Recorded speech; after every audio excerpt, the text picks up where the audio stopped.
Hello Deere students, आजच्या सेशनमध्ये आपण सॉल्व्ह करणार आहे क्वेश्चन बँकचे सगळे एमसीक्यूज आणि numericals of the topic KTG and radiation. Start करूयात एमसीक्यूज पासून. फर्स्ट क्वेश्चन बघा, average energy per molecule, kinetic energy per molecule is proportional to what. तुम्हाला आठवत असेल कायनेटिक एनर्जी पर मॉलिक्यूलचा फॉर्म्युला असतो हाफ KBT एका डिग्री ऑफ फ्रीडमला. एका डिग्री ऑफ फ्रीडमला हाफ KBT, जर F डिग्रीज ऑफ फ्रीडम असतील तर इंटू F. बरोबर ना. हा एका मॉलिक्यूलचा फॉर्म्युला असतो F/2 KBT. जेवढे डिग्री ऑफ फ्रीडम आहे into half KBT. So clearly तो टेम्परेचरला डायरेक्टली प्रपोर्शनल असतो. सो कुठला टेम्परेचर, डिग्री सेल्सिअसवाला नाही, केल्विनवाला. म्हणून इथं लिहिलं आहे ॲब्सोल्यूट टेम्परेचर. ॲब्सोल्यूट टेम्परेचर म्हणजे केल्विनमध्ये मेजर झालेलं टेम्परेचर, ह्याला प्रपोर्शनल असतो. पहिल्याचा आन्सर आहे सी, जे करेक्ट आहे. Let's move to the next question. पुढचा क्वेश्चन बघा, क्वेश्चन नंबर 2, 3, 4, 5 हे सगळे एकत्र सॉल्व्ह करू. मी त्याला थोडंसं झूम करतो. क्वेश्चन नंबर 2 वाचा थोडासा. Okay, the number of degrees of freedom for vibrational motion in polyatomic gas depends upon. आता कुठलाही पॉलीएटॉमिक गॅस तुम्ही घेतला, जसं की फॉर एक्झाम्पल मिथेन, किंवा तुम्ही अजून कुठला कॉम्प्लेक्स मॉलिक्यूल असेल माहिती तो घेतला, तर तो पॉलीएटॉमिक असतो मोर दॅन 3. तर हे जे पॉलीएटॉमिक गॅसेस आहेत त्याच्यामध्ये व्हायब्रेशन्स कसे असतील तर ते तर पूर्णपणे त्यांच्या जॉमेट्रिक स्ट्रक्चरवर डिपेंड करतं. जॉमेट्रिक स्ट्रक्चरवरती डिपेंड करेल की कुठले बॉन्ड फ्लेक्सिबल आहेत, कुठल्या बॉन्डच्या क्रॉस व्हायब्रेशन्स पॉसिबल आहेत. सो जसं डायटॉमिकमध्ये पण आपण बघितले, सगळेच डायटॉमिक हे व्हायब्रेशनल डिग्रीज देत नाहीत. फ्लेक्सिबल असतील तर देतील, रिजिड नाही देत. सो तसंच इवन पॉलीएटॉमिकमध्ये geometrical structure is going to decide की कोणत्या मॉलिक्यूलला किती डिग्रीज ऑफ फ्रीडम व्हायब्रेशनल मोडमध्ये असणार आहेत. ओके, बघा व्हायब्रेशनल इथं स्पेसिफिकली विचारलं आहे. सो याचा आन्सर येणार आहे geometrical structure of molecules. Next question आहे third, the power radiated by a perfectly black body. Power radiated by a black body तुम्हाला आठवत असेल तर emissive power of a black body is directly proportional to the fourth power of absolute temperature. है ना, ह्या वर्षीच्या बुकमध्ये ते R वापरले. R is proportional to T⁴. So clearly ही जी आहे ही एमिसिव्ह पॉवर आहे, is directly proportional to the fourth power of temperature. So जर इथे power radiated by depends only on its, कशावर डिपेंड करतं तर it depends on the temperature. It depends on the temperature. आता बाकी फॅक्टर्सवर डिपेंड करतं का तर नाही, बाकी फॅक्टर्सवर डिपेंड करत नाही, कारण की ते क्लिअरली म्हणतात परफेक्टली ब्लॅक बॉडी. आता परफेक्टली ब्लॅक बॉडीसाठी नेचर ऑफ सरफेस, मटेरियल हे इमटेरियल गोष्टी आहेत. परफेक्टली ब्लॅक बॉडी म्हणजे the one which radiates maximum, है ना, बेस्ट ॲब्झॉर्बर आणि बेस्ट एमिटर असतो तो. सो ओनली टेम्परेचरवर डिपेंड करतो. That is the Stefan's law. Next question. Next question बघा, क्वेश्चन नंबर 4 वाचा. 4, the absolute temperature of body is doubled.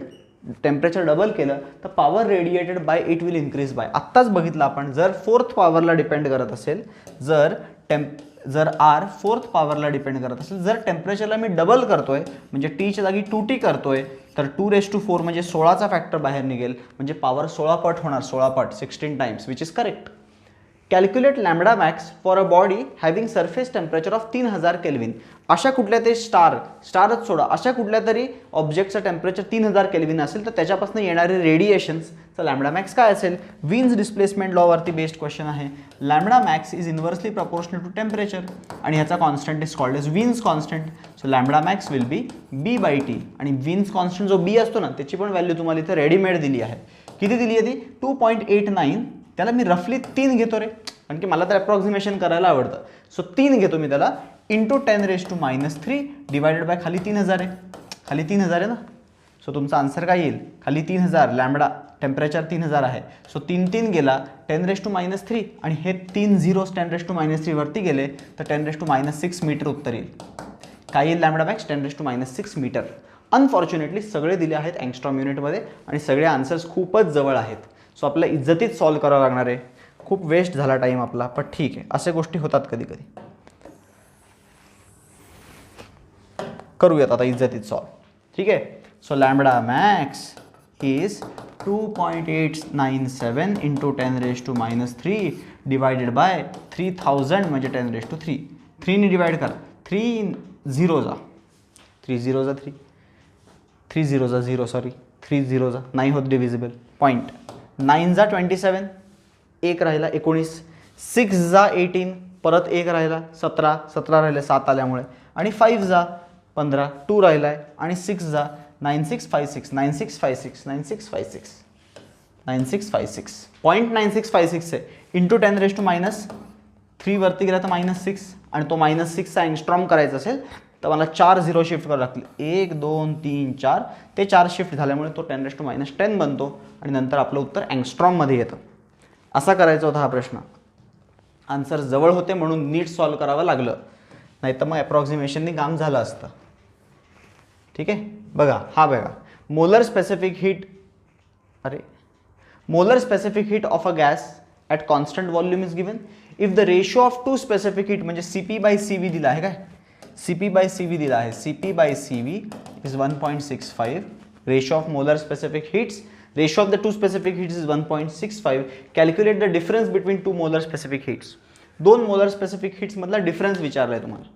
जर तुम्हाला molar specific heat at constant volume CV दिला आहे, CP/CV 1.65 पण दिला आहे. आता CP-CV विचार, काय विचारलं आहे, CP-CV डिफरन्स विचारला आहे, मोलर स्पेसिफिक हीट मधला डिफरन्स विचारला आहे. आपल्याला CV दिला आहे. आता CV दिला असेल तर मी CP काढू शकतो ना, काय येईल बघा CP will be 1.65 CV. Me CV ची व्हॅल्यू टाकत नाही, उगाच कशाला टाकायची, ही इथे सबस्टिट्यूट करून टाकू. So 1.65 CV - CV is our question. हा आपला क्वेश्चन आहे. कॉमन काय येईल त्याच्यातनं, CV कॉमन आला तर काय राहील 1.65 - 1 इज 0.65. सो आपलं उत्तर आहे 0.65 इंटू CV. 0.65 इंटू CV कसं करणार आता, 0.65 इंटू CV किती आहे रे, 12307 हे मल्टिप्लाय करायचं आहे आपल्याला. हे दोन मल्टिप्लाय करून उत्तर येणार आहे. आता हे करावं लागणार आहे तुम्हाला खरं मल्टिप्लाय. 12307ला मी 300 घेतो इंटू 65 करायचं आहे मला. ठीक आहे, 65 2 0 जाऊ द्यात, याची काय गरज नाही. 123 इंटू 65 करायचं, 123 इंटू 65 15 11 6 18 13 7 5 9 9 7 7995 7995 आणि मग पुढे जे काही आहे झिरोज वगैरे आणि दोन डेसिमलचे दोन झिरोज कॅन्सल करेल ना त्याला, म्हणजे 7995च्या सगळ्यात जवळ आन्सर हेच होतं 7999. ठीक आहे, सो आन्सर येत आहे, मॅच होत आहे, no need to worry. And now the last question of this thing. कशातला, the last question of MCQs. Last question of MCQs. Let us remove first of all this thing. हां, last question of MCQ करूया, that is question number 7. Question number 7 बघा, calculate the energy radiated in 1 minute by a black body of area at 127 degree Celsius. बघा black body किती energy radiate करते ही तर 4th power of टेम्परेचरवर depend करते, but ही जी रेडियंट एनर्जी असते ना, ज्याला MSU पॉवर म्हणतो, ती Q/AT असते. सो नुसता Q विचारला आहे, आणि नुसता Q काय असणार आहे, नुसता Q असणार आहे, पहिला तर प्रपोर्शनॅलिटी कॉन्स्टंट सिग्मा असतो, AT पलीकडे जाईल आणि टेम्परेचर (4) करावं लागेल. सगळं इज्जतीत मल्टिप्लाय करायचं आहे. 5.67 10⁻⁸ सिग्माची व्हॅल्यू माहितीच पाहिजे, दिली ह्यांनी पण, बट तरी माहिती पाहिजे. इंटू एरिया दिला आहे का 200. बघा युनिट कन्व्हर्जनची आता गरज पडणार आहे. सेंटीमीटर, 1 सेंटीमीटर 10⁻² मीटर असतो आणि 1 सेंटीमीटरचा स्क्वेअर कराल तर 10⁻² पण स्क्वेअर 10⁻4 बनेल, 10⁻4 बनेल तो. एरिया झाला. आता टाईम किती सांगितलं आहे, 1 minute. 1 minute म्हणजे 60 सेकंद असतात. आणि टेम्परेचर (4) तर टेम्परेचर 127 डिग्री सांगितलं. 127 डिग्री म्हणजे 400 केल्विन. 400 केल्विन (4) करायचं आहे. सो 400 केल्विन (4) म्हणजे 4/4 वेगळं करतो मी आणि 400चे 2 शून्य (4) म्हणजे 10⁸ करतो मी. 400/4 कसं केलं मी, 4/4 वेगळं केलं आणि 100 म्हणजे 100/4 इज 10⁸.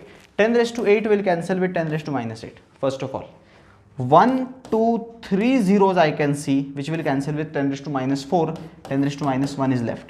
आणि आता उरलं सुरलं आपला आन्सर असलं पाहिजे 5.67 इंटू 2 इंटू 6 इंटू 4/4 म्हणजे 4/4 म्हणजे 4 × 4 16 इंटू 16 256. 256ला मी 250 लिहून टाकतो अप्रॉक्सिमेशनसाठी, कारण की 10⁻1चा 0 याला कॅन्सल करेल. 25 × 2 50, 50 × 6 300 इंटू 5.67. 300चे 3 0 ह्याला दिले, 300चे 2 0 ह्याला दिले तर तो 567 होईल. इंटू 3 करावं लागेल.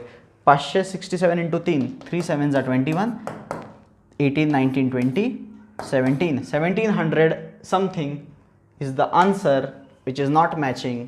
म्हणजे मला अजूनही प्रॉपरली करण्याची गरज होती. अप्रॉक्सिमेशन्स विल नॉट वर्क. समजतंय का? आपलं आन्सर ह्याच्याजवळ आलं आहे आणि त्यांचा आन्सर लांब आहे. सो एकतर आपलं रॉंग आहे की त्यांचं बरोबर आहे. एकच झालं ना. एकतर आपलं बरोबर आहे किंवा आपलं रॉंग आहे. करूयात सॉल्व. ठीक आहे, इथे अप्रॉक्सिमेशन नव्हतं करायला पाहिजे. 256 ठेवूयात, बाकी सगळं अवॉइड करूयात. अप्रॉक्सिमेशन अवॉइड करूयात. ठीक आहे, ते 256च आहे, हे 256 आहे. 10⁻⁻1 तसंच आहे. 256 इंटू 2 केलं तर 512 होतं. 512 into 6 into 5.67 into 10⁻⁻1 is left. आता 5.67 त्यांनी तर 5.7 दिलं आहे, मग मी 5.67 का घेतो आहे? 5.7 घेतो मी पण. ठीक आहे, 512 इंटू 6 करता येईल. 6 2 जा 12, 1 राहिला, 6 1 जा 6 प्लस 1 7, 6 5 जा 30. So 3072 into 5.7 into 10⁻⁻1. That 10⁻⁻1 will make it 307.2 into 5.7. आता हे खरं खरं इज्जतीत सॉल्व करावं लागेल to get the answer. So ते करू का मी सॉल्व? करूयात. चला, काय नंबर आहे? 3072 आणि 57 हे दोन नंबर मल्टिप्लाय करायचे आहेत. For that I need some space. करूयात सॉल्व. आता बघा, हे सॉल्व करायचं आहे. 7 2 जा 14, 7 7 जा 49, 50, 7 3 जा 21, 10 35 36, 15, 401571 171504. कुठे गेला? एक्झॅक्टली आन्सर आला. आपण जर काही नीट केलं म्हणून. मी थोडे अप्रॉक्सिमेशन केलेले, मग नंतर ऑप्शन ॲक्च्युली आधीच बघितले पाहिजे की आन्सर्स लांब लांब असतील तर अप्रॉक्सिमेशन जास्त करा. Okay, so these were the MCQs. Now let us move to let us move to numerical questions. Okay, so let's solve questions. Numericals now, MCQs झाले आहेत. पहिला प्रश्न बघा. If density of nitrogen is 1.25 kg per meter cube at pressure of 10⁵ density आणि pressure दिलाय. तुम्हाला विचारले what is the RMS value of oxygen. Okay, नायट्रोजनची दिली आणि RMS value of oxygen विचारली. वाह, ठीक आहे. What is the RMS velocity of oxygen. आता अज्युम करूयात की सगळं सेम आहे, टेम्परेचर आणि बाकी गोष्टी सेम आहेत, तर आपण सॉल्व करूया. ओके, डेन्सिटी आणि प्रेशर गिवन आहे. डेन्सिटी आणि प्रेशर दिलं असेल तर तुम्ही RMS स्पीड काढू शकता. कसं काढू शकता तुम्ही? तर प्रेशरचा फॉर्म्युला एक असा पण आहे ना, 1/3 rho c square, rho c RMS square, 1/3 rho c RMS square. So 3 वरती जाईल, रो खाली जाईल. So let us calculate CRMS असं पण तर कॅल्क्युलेट करता येईल. 3 टाइम्स प्रेशर अपॉन डेन्सिटीचा स्क्वेअर रूट. बरोबर? Put the values. So 3 into 10⁵ upon 1.25. हे डिवाइड करायचं आहे आपल्याला. आणि 1.25 मी काय करतो पहिलं, तर ह्याला सॉल्व करण्यासाठी I will multiply numerator denominator by 20. असं का करतो मी? 20ने मल्टिप्लाय करतो की हा परफेक्ट स्क्वेअर बनेल. हा 20ने मल्टिप्लाय केला तर काय होईल? हा 20ने मल्टिप्लाय केला तर तो 25 बनेल. आणि न्यूमरेटरला पण 20ने मल्टिप्लाय केलं की तो 60 बनेल. हे करण्यामागे रिझन काय? हे करण्यामागे रिझन एकच आहे की बाबा न्यूमरेटरला आपल्याला डिनॉमिनेटरला एक परफेक्ट स्क्वेअर बनवायचा आहे. 25 बनला ना. आता न्यूमरेटरमध्ये काय सीन आहे बघा, 10⁵ रूट काढू शकत नाही, 10⁴ करावं लागेल त्याला. सो मी काय करतो, 1 0 ह्याला देऊन टाकतो. सो तो असा होईल का, √600 इंटू 10⁴ अपॉन 25. 10⁴चा रूट तर 10⁴ असतो, 25चा रूट तर 5 असतो, 600चा काय असतो, 625चा 25 असतो, 625चा. आणि 576चा 24 असतो. सो 24 आणि 25च्या मध्ये येईल 24.5 येईल. आणि जर मी हे डिवाइड केलं ना तर 5 4 जा 20, 4 राहिला, 5 4 जा 20, 4 राहिला, 45 राहिला. सो 9 जा, सो 4.9 येईल इंटू 10⁵. सो रफली आन्सर येईल 489.8 जे आन्सर दिलं आहे ते आन्सर ॲक्च्युली तुम्हाला सांगू का, हे नायट्रोजनचा आन्सर आहे. ऑक्सिजन तर उगाच दिलं आहे, नायट्रोजनचा आन्सर आहे. ठीक आहे, ऑक्सिजनचा काढावा लागेल, आन्सर आपल्याला. हाऊ डू वी फाइंड ऑक्सिजनचा आन्सर?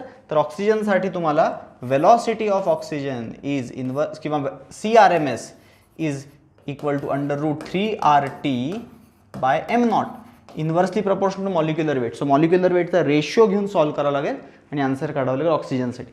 इथे जे आन्सर दिले ते नायट्रोजनसाठीच होतं. आणि मला असं वाटतं की हा जो 1 मार्काचा प्रश्न आहे त्याला एवढा अवघड नाही विचारणार की नायट्रोजन दिलं आणि ऑक्सिजन काढा. नाही, नायट्रोजन दिले, नायट्रोजनच काढा असं पाहिजे होतं हे. पण जरी आपण तर काढलं नायट्रोजनचं, नो प्रॉब्लेम. बट जरी ऑक्सिजन विचारला असता तरी तुम्हाला हा अप्रोचनी ऑक्सिजन काढता आलं पाहिजे. बट 2 मार्काला विचारतील, 1 मार्काला नाही विचारणार. ठीक आहे. सो हा क्वेश्चन थोडासा मोठा होता 1 मार्काच्या पॉईंट ऑफ व्ह्यूनी. बट जर नुसतं नायट्रोजन असेल तर ठीक आहे. Let's move to question number 6. 6th question बघा. Find the kinetic energy of 3 litre of gas at STP आणि pressure is given. 3 litre, 3 litre. अरे कायनेटिक एनर्जीचा प्रेशर व्हॉल्यूमवाला फॉर्म्युला काय? 3/2 PV आहे ना. झालं, करा मल्टिप्लाय. 3/2 प्रेशर 1.013 इंटू 10⁵ आणि व्हॉल्यूम 3 लिटर दिला आहे. लिटरचं मीटर क्यूबमध्ये 10⁻³ असतं. सो 3 3 जा 9, 9/2 इंटू 1.013 इंटू 10⁻² राहील. -5 आणि +5 आणि -3चं 10⁻² राहील. 10⁻² ह्याला दिला तर तो 101 होईल. So 9 into 101 upon 2, 909/2. 909/2 किती असतं? 455. बरोबर, 455.8. करेक्ट, मॅच होते answer. 3/2 PV, straight forward, formula based question. Let's solve third one. Determine the pressure of nitrogen. Determine the pressure of nitrogen at 0 degree. Density दिली आहे, RMS स्पीड दिली आहे, pressure विचारलं 0 डिग्रीला. आता आपल्याला माहिती आहे जर प्रेशर अँड डेन्सिटी दिली असेल, ठीक आहे, जर प्रेशर अँड डेन्सिटी दिली असेल तर directly I can use the formula. Pressure is equal to 1/3 ρc². 1/3 density किती दिली? 1.25 c². 489चा स्क्वेअर करावा लागेल तुम्हाला. 489चा स्क्वेअर किंवा 490चा स्क्वेअर. सो 1.25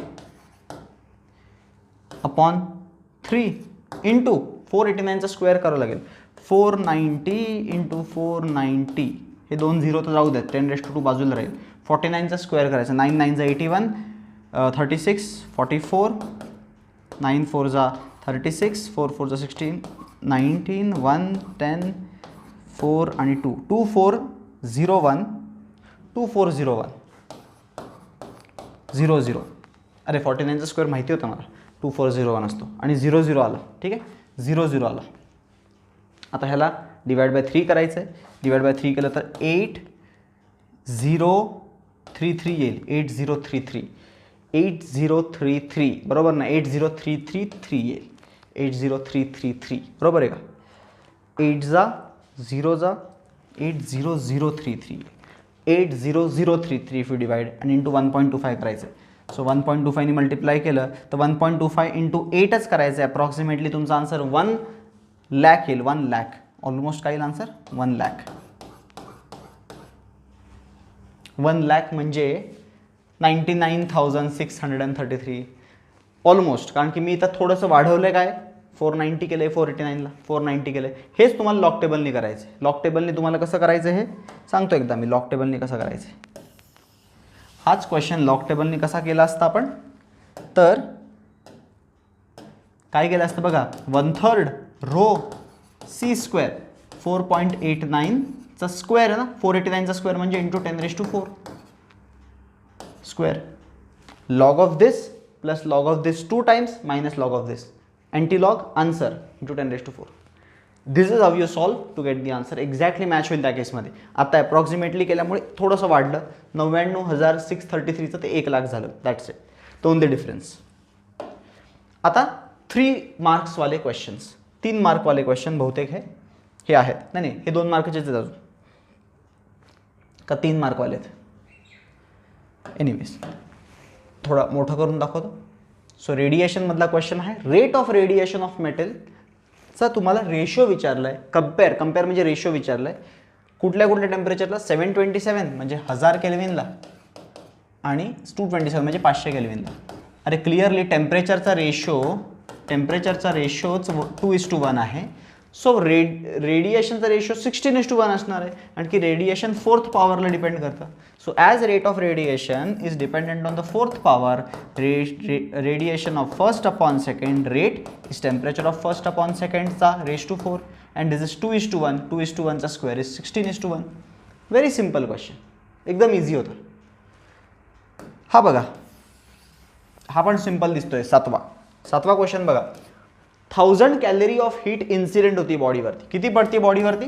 1000 जूल पडते नाही 1000 कॅलरी पडते. त्या 1000 कॅलरीमधनं 400 ॲब्झॉर्ब करतोय तो. सो त्यातनं 400 ॲब्झॉर्ब करतोय तो 400. Find the coefficient of emission. If the body absorbs 400 calorie of heat, find the coefficient of emission.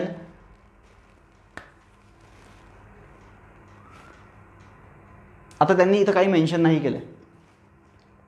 Okay, coefficient of emission विचारले. Sorry coefficient of absorption, reflection, transmission. मला वाटलं तर ART वरचा क्वेश्चन आहे, but हा question तर खूप simple आहे. कोइफिशियंट ऑफ ॲब्झॉर्प्शन काढता येईल ना easily. Coefficient of absorption is QA/Q, म्हणजे 400/1000 किती येईल? 0.4. कोइफिशियंट ऑफ एमिशन आला. तुम्हाला coefficient of reflection, coefficient of transmission नाही विचारलंय. ते विचारलं असतं तर इनकम्प्लीट होतं क्वेश्चन. मी तेच विचार करतो की R आणि T कसं काढू आता मी.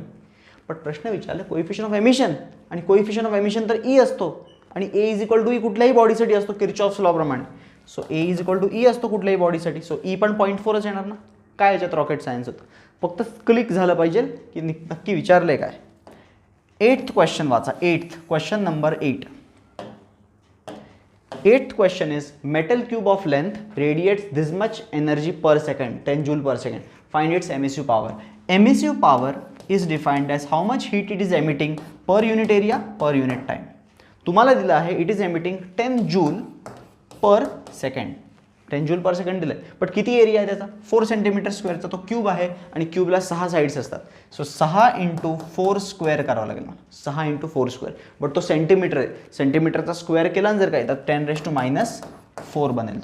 तो 10⁻⁻4 वर जाईल, तो 10⁻⁻4चा 10⁻+4 बनेल. So 10 × 10⁻4 upon 1 × 6 is 6 × 4 square is 16. 16 6 is 96. So 10 × 10⁻4 upon 96. रफली 10⁻4चा एक 0 ला दिला तर तो 10⁻3 होऊन जाईल. रफली दिस इज 1 जा 96 1 96, 196 कॅन्सल केलं मी.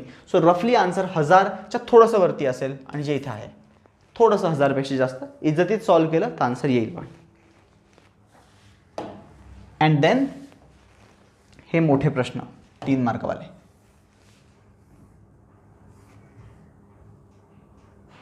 3 मार्कवाले क्वेश्चन्स. ठीक आहे. What would be the first question? बघा 5th question. Question number 5. Compare the rate of emission of heat maintained at 627. 627 म्हणजे 900 केल्विन and 127 म्हणजे 400 kelvin.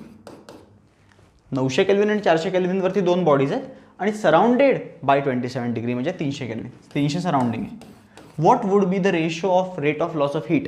Rate of loss of heat R1/R2 is not only dependent on T1/T2⁴. They are dependent on surrounding temperature as well. बरोबर ना. Rate of loss of heat मध्ये surrounding temperature पण consider करावं लागतं. So clearly answer काय येईल? 900⁻⁴ - 300⁻⁴ upon 400⁻⁴ - 300⁴. All hundreds will cancel. सगळे 0 cancel होतील. सो 9⁻⁴ राहील फक्त, -3⁻⁴ राहील फक्त, अपॉन 4⁻⁴ राहील, -3⁻⁴ राहील. एवढंच आन्सर आहे आपलं. 9⁻⁴ काय असतं? 81 × 81. 81 × 81 करावं लागेल. 18864. 6561 6561 - 81 6561 - 81 divided by 4⁴ is 256. 256 - 81. आता सॉल्व करावं लागेल. 6561 - 81 जर केलं तर 0 हे बनेल 846 6480 6480 डिवायडेड बाय डिनॉमिनेटरमध्ये काय बनेल? 256 - 81. 256 - 81 जर केलं तर 5 5 and this is 17 175. 6481 upon 175 is the answer. How to convert, काय करता येईल, तर मी तुम्हाला ट्रिक सांगू शकतो इथे की तुम्ही काय करा, ह्याला इंटू 4 करून टाका. इंटू 4 केला ना की हा बनतो 700, हा काय बनतो 700, वरचा काय बनतो बघूयात 0, 4 8 जा 32, 4 4 जा 16, 19, 25, 25 काय बनतो 25, 920 अपॉन 700, एक 0 गेला.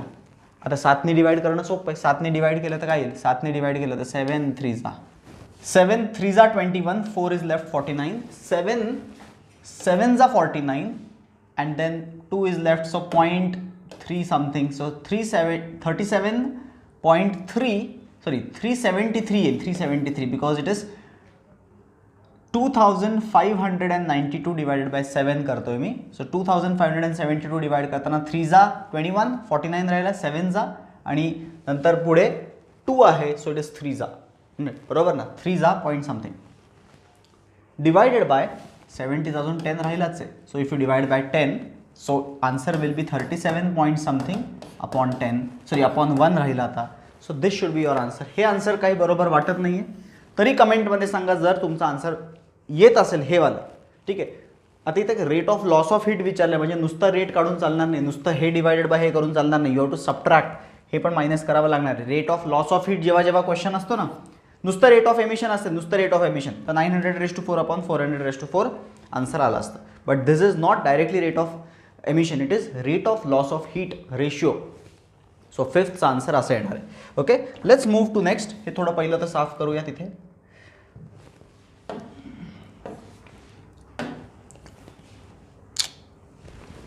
Question number next one is 6th one. So question number 6 बघा. Determine the molecular kinetic energy, एक पर मोल, दुसरा पर ग्रॅम, तिसरा per molecule of nitrogen at 227. पहिला विचारलाय, एकदम स्ट्रेट फॉरवर्ड क्वेश्चन आहे. पहिला विचारलंय के पर मोल, सॉरी पर मोल 3/2 RT. डोकं लावायचं नाही, फॉर्म्युला वापरायचा. 3/2 RT किती टेम्परेचरला, 227ला. सो 3/2 R असतो 8.314, टेम्परेचर 227 म्हणजे 500. ठीक आहे, हे सॉल्व्ह करायचं. 8.314 इंटू 3 केलं ना तर 8.314 इंटू 3 25 असतो. 25 into 500 upon 2, 25 500 upon 2 is 4500 upon 2, 250. So 25 into 25 625 0 6250 joule, 6250 joule, 6250 joule आहे का? येस, 6232 जूल आहे. 6232 जूल बघा ना, 10⁻³ मल्टिप्लाय करून बघ. 6232 जूल आहे. आपण 6250 काढलं, काय अप्रॉक्सिमेशन करून 8 into 3.14 25 असतं, हे अप्रॉक्सिमेशन करून सॉल्व्ह केलं. बट ठीक आहे, आन्सर करेक्ट आहे. क्वेश्चन नंबर 2 के पर किलोग्रॅम. के पर किलोग्रॅमचा फॉर्म्युला काय सांगितलं तुम्हाला, 3/2 RT/m0. के पर तुम्हाला चारही फॉर्म्युले सांगितलेत. के पर मोल, के पर केजी, के पर मॉलिक्यूल आणि के पर युनिट व्हॉल्यूम. हा के पर केजी विचारलंय, के पर ग्रॅम विचारलंय, केजी नाही ग्रॅम विचारलंय, म्हणजे हा मॉलिक्युलर वेट ग्रॅममध्ये घेतला पाहिजे. ठीक आहे. 3/2 8.314, temperature 500 upon molecular weight in gram घ्या. कुठला गॅस आहे, नायट्रोजन आहे, म्हणजे 28ने डिवाइड करा. सो मगाशी जे उत्तर आलेलं 6 किती आलेलं मगाशी 6250, हे तर त्यांनी दिलेलं आहे. आपलं आन्सर 6250 आलेलं, डिवायडेड बाय 28 करावं लागेल तुम्हाला, बिकॉज हे पर मोल होतं आणि एका मोलमध्ये 28 ग्रॅम असतात. 28ने डिवाइड करा. 28 1 जा 28, 28 2 जा 56, 56 म्हणजे 6 राहिलं 65, परत 2 जा 56, 56 मधनं आता 9 राहिला 90 आणि ऑलमोस्ट 3 जा आहे, ते ऑलमोस्ट 223च्या जवळपास आन्सर येईल. त्यांचा आन्सर काय बघा, 0.225 आहे. त्यांचा आन्सर काय, 0.225 इंटू 10⁻³ 10⁻³ दिले ना की त्यांचा आन्सर 225 होत आहे. 225 आपलं 223 आलं आहे, विच इज करेक्ट. एवढे जूल आहेत पर ग्रॅम. युनिट चुकीचं दिले त्यांनी, पर ग्रॅम आहे ते, पर ग्रॅम. ठीक आहे, के पर ग्रॅम विचारलं आहे. सो मी इथे बाय ग्रॅमने डिवाइड केलं, 28 ग्रॅमने. आणि लास्ट आहे पर मॉलिक्यूल विचारलं. आता एकदा तुम्ही पर मोल काढलं आहे, एकदा तुम्ही लॉजिकली विचार करा, एकदा तुम्ही पर मोल काढलं आहे, एवढे जूल पर मोलमध्ये आहेत, तर एका मोलमध्ये किती मॉलिक्यूल असतात, एवढे मॉलिक्यूल असतं. सो 10⁻23 वरती जाईल, 6ने डिवाइड करा. 6च्या टेबलमध्ये 6 1 जा 6, 0 जा, ऑलमोस्ट 4 जा, ऑलमोस्ट 4 जा 24 असतो. सो 1040 इंटू 10⁻23, 3 0 शिफ्ट केले तर 1.04 into 10⁻19 joule, -20 joule, sorry 1.04 into 10⁻23. Okay, पर आता ह्यांनी तर काही वेगळाच विषय झाला इथं बघा. त्यांनी हे रॉंग आन्सर आहे. का आन्सर रॉंग आहे? त्यांनी पहिलं तर कायनेटिक एनर्जी पर किलो मोल काढलं आहे आणि विचारलं होतं मॉलिक्यूल. पर मॉलिक्यूल विचारले काय? पर किलो मॉलिक्यूल पण नाही विचारले, पर मॉलिक्यूल विचारले. सो तुमचा आन्सर एवढा येणार आहे 1.04 into 10⁻20. That's it. These are your answers. बरोबर ना? काहीच मिस्टेक तर नाही केली आहे. कायनेटिक एनर्जी पर मोल बरोबर काढली मी. कायनेटिक एनर्जी पर मोल 6232. मग पर मोल म्हणजे एक मोलसाठी एवढी एनर्जी. आता एका मोलमध्ये किती ग्रॅम असतात? 28 ग्रॅम असतात. त्याला 28ने डिवाइड केलं तर तुम्हाला पर ग्रॅमची कायनेटिक एनर्जी मिळते. त्याच्यानंतर ही पर मोलची कायनेटिक एनर्जी होती. एका मोलमध्ये किती मॉलिक्यूल्स असतात तेवढे मॉलिक्यूल्स, पर मॉलिक्यूलची एनर्जी मिळते. पर मॉलिक्यूलची एनर्जी एकदम सिंपल असतं, लॉजिकल असतं, सगळं रटायचं काही नसतं. ठीक आहे.